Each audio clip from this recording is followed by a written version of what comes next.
sprovat, fatkeqësit mund t'i ndodhin robit në pasuri, mund t'i ndodhin robit në familje, mund t'i ndodhin robit në trupin e tij, por që të gjitha janë të lehta para fatkeqësisë dhe sprovës që mund t'i ndodh njeriu në fenë e tij.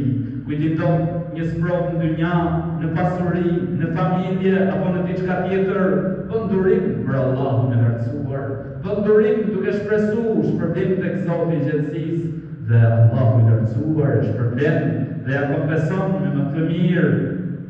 Njëri prej gjykatësve, El Qadhi Shuraih, thot, mua kur më ndodh një fatkeqësi e falenderoj Allahun për 4 gjëra.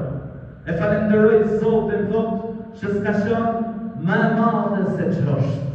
Më pas thot, e falenderoj Allahun se ka dhuruar turim për të.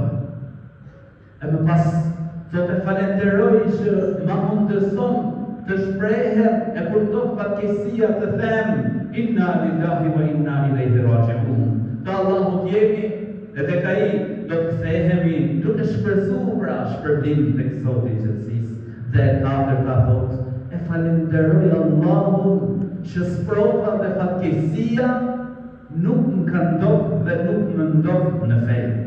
Vllai i nderuar, motër e nderuar, sprova në fe është 2 lloje. Fatkeqësia në fe është 2 lloje. E para është sprovohet njeriu me mëkate, me gabime, që gabon e mëkaton, ndoshta ha haram, dhe e dyta është më e rëndë se e para.